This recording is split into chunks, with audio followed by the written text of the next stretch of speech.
If you're applying to investment banks the same way for New York, London, and/or Hong Kong, you're about to get rejected from all three. Investment banking recruiting for different offices is not one process. It's actually three completely different games that have different rules, different timelines, and different ways to win. What gets you an offer in New York will get you rejected in London. What works in London will not get you an offer in Hong Kong. And so today, I'm going to break it all down for you. The timelines that catch everyone off guard, how the recruiting processes are uniquely different, how the culture of banking in each region affects your work-life balance, how much you get paid, and lastly, how to think about which region you should be targeting. During my time at JP Morgan, at times I worked with bankers in Europe and Asia and was pretty shocked by how different everything was. I've also been helping students recruit for London, Singapore, Hong Kong, New York, Houston, San Francisco, and more through my mentorship program, the Banking Accelerator. And I've seen exactly what works and doesn't for each city because they're all uniquely different. And if by chance you're watching this video because you're trying to break into banking and you want to work with me and a former banker for one-to-one personalized help for your situation, then check out the link in the description to schedule a call with my team to see if the program is a good fit for you. All right, with that said, let's first start off with the recruiting timelines for each region. The US timeline is extremely fast and there are two major recruiting windows. Applications for junior summer internships, which are what lead to full-time offers, open as early as October to January of sophomore year. That's more than 18 months before the internship actually even starts. So this means that you need to start building your experiences as soon as you get into college. The other main recruiting window is full-time recruiting, which primarily happens August to October of senior year, but most spots are already filled through junior summer interns. So that's why the junior summer internship recruiting process is so important for breaking into banking. Europe, on the other hand, is much more reasonable. Applications usually open about 8 to 10 months in advance, and there are three key recruiting windows for university students. The first is during your first year of university for Spring Insight programs, which are 1 to 5 day virtual or in-person programs that lead to summer internship offers. These programs take applications from August to November, but it's super important to apply ASAP because applications are on a rolling basis. The second key recruiting window is during your second year from August to September, which results in summer internships that lead to full-time offers. And then the last window is in your third year starting in September, where you recruit full-time to start right after graduation. For Asia, there are two key recruiting windows, but the overall timeline is far more reasonable, bank-specific, less standardized, and heavily rolling, so applying early is critical. For junior summer internships, which are the main path to full-time offers, recruiting typically runs from July to November your junior year, which is much more reasonable than the US, with most interviews happening in August to November. For full-time recruiting, the window is in the fall of senior year, with off-cycle hiring that happens year-round much more than in the US. All right, now that you know about the timelines, let's go into the actual recruiting processes, which are all very different for each region as well. In the US, the recruiting process typically involves two rounds. The first round is a phone, Zoom, or self-recorded digital interview. And then the second round is the final round called a super day, which involves interviewing with 3 to 6 senior bankers back to back. A few variables to watch out for depending on the bank is that some banks have multiple interviews for the first round, some require a case study or modeling test, and some require online tests, though the latter two are much more rare. What's also super important, primarily only in the US, is networking. It's incredibly important to build relationships with bankers in order to be successful with US banking recruiting. I recently talked to a banker at a top bulge bracket bank who said that with just the digital interview, coffee chats, and resumes, candidates will be selected for super days. And that's not the process for all banks, but just goes to show how important networking is. Without networking, most resumes from non-target schools pretty much never get looked at the top banks. I've personally also seen a lot of weaker candidates get offers over stronger ones simply because they networked with analysts and associates and had people pushing for them internally. Europe is almost the opposite of the US. The recruiting processes are extremely standardized with the following steps. First, you apply with your resume, cover letter, and responses to short answer questions. Afterwards, you are invited to take numerical reasoning, logical, judgment, and/or personality tests, which is something banks rarely test on in the US. Third are first round interviews either through phone, Zoom, or digital interviews. And then fourth are assessment centers, which are the equivalent of US super days. The main difference, though, is that assessment centers often involve not just one-to-one interviews back-to-back with bankers, but group exercises, cases, and presentations, all of which are not very common in the US. In addition, networking pretty much doesn't matter at all. I've talked to analysts in London who never did a single coffee chat. They just applied, passed the tests, performed in the assessment center, and got the offer. So, networking, not very important. It can be helpful just to learn more about the job in the bank, but it doesn't really move the needle like it does for US recruiting. Asia is similar to Europe in that they use online tests and assessment centers, and so processes often have online math and reasoning tests, digital interviews, phone or Zoom interviews, and final rounds with multiple back-to-back interviews with senior bankers. But in addition to all this, the really important difference for Asia offices are the language tests, which is used to filter out people who can't read and write the respective language for that office. Hong Kong used to be an office where you could get away with only speaking English, but now that so many powerful clients are based in China, it's super important to build relationships by speaking the language. And this is similar in Korea and Japan as well. The only large office where you can kind of get away with only English is Singapore, but even then, it's a plus to be able to speak a Southeast Asian language. Then in terms of networking, it can definitely matter, but in a much different way from the US.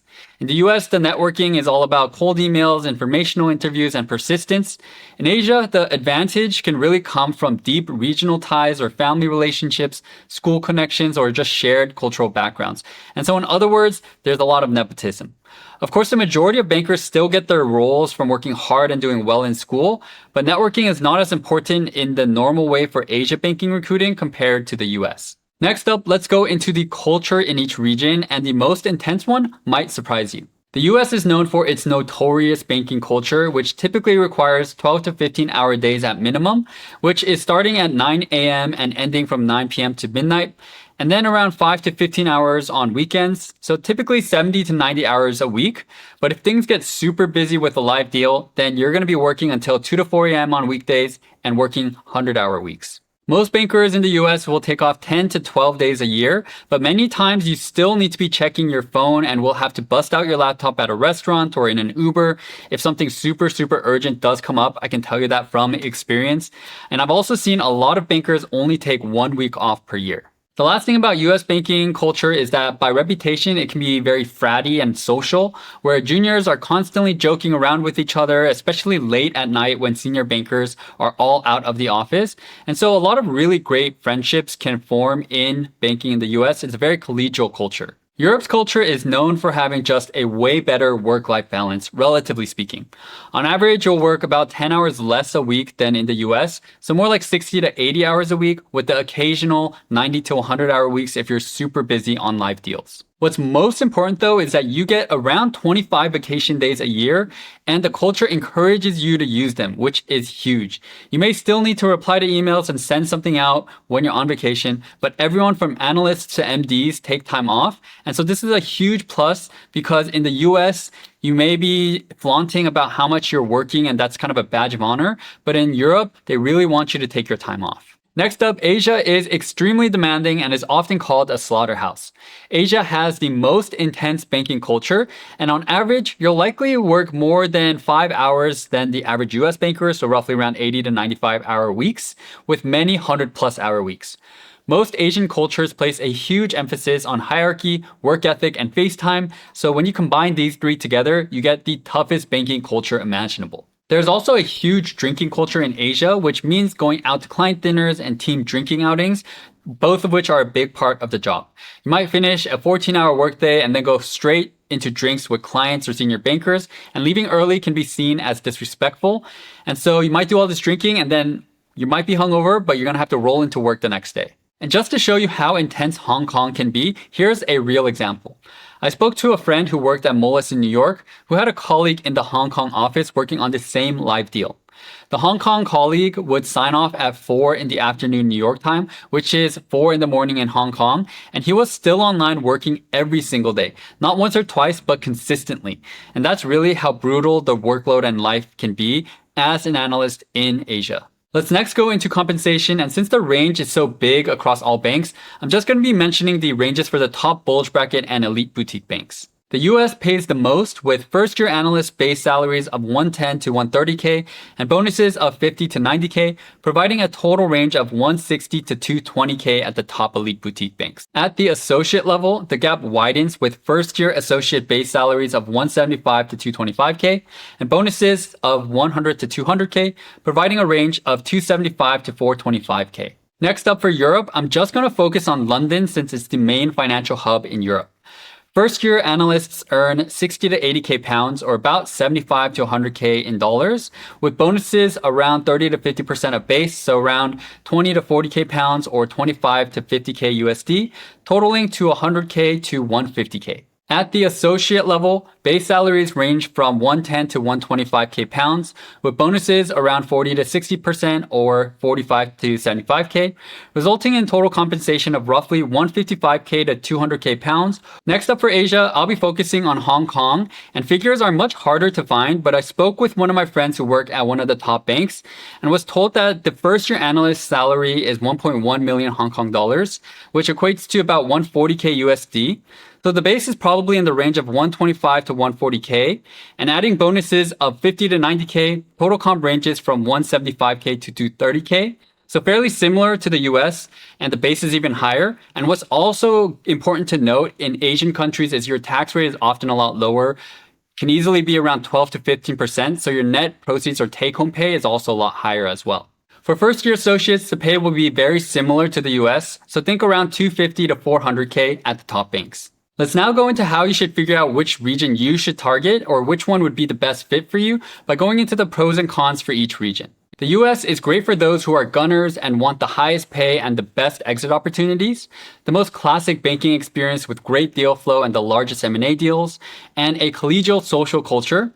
But on the flip side, the US comes with intense working hours, and if you don't have citizenship, a very tough path of trying to get a bank to sponsor your visa. Europe is great for those who want a better work-life balance, and European cities like London are super open to sponsoring visas, unlike the US. Bankers I've spoken to from London also say that a huge perk is being able to work with clients all over Europe and the Middle East, so you get a ton of exposure to different cultures and types of people as well. The main drawback with Europe is less pay and higher taxes, and smaller and less deal flow than the US. The main reasons to work in Asia first include if you really love the region and want to spend a lot of time there, flying to other countries if you can take the time and just in the long run have your career in Asia. You'll also get paid a lot similarly to US bankers and pay less in taxes. But of course, all of this comes at the cost of working the most intense banking hours, a less social and collegial culture, and a requirement to know the country's language, which can be a huge barrier. And lastly, deal flow is much more geared towards equity and debt deals since M&A activity is a lot lower in Asia. So arguably the work may not be as technical. So that is the breakdown. The US, Europe, and Asia recruiting systems are completely different, as you've seen. The timelines, application process, culture, compensation, and a whole lot more are all widely different. There's actually so much that I left out from all the research and from speaking with bankers from Europe and Asia. And so if you guys want a focused video for Europe and Asia and what banking is really like and a lot of interesting stories and more about the culture and things like that, please let me know down in the comments. And if you also want help figuring out which region is the best fit for you, or you want to break into banking in a specific region, that's exactly what we help with inside the Banking Accelerator, my one-on-one mentorship program for investment banking. You get one-on-one calls with a coach who was a former banker or a current one, weekly calls with me, and a ton of great resources. And so feel free to check that out in this video's description. If you found this video helpful, please like the video. It really helps with the algorithm. And in the comments, if you have any questions about a specific region, ask away and I'll make sure to reply to as many as I can. Thank you as always for watching. Hope to catch you all in the next video. Thanks guys, and peace out.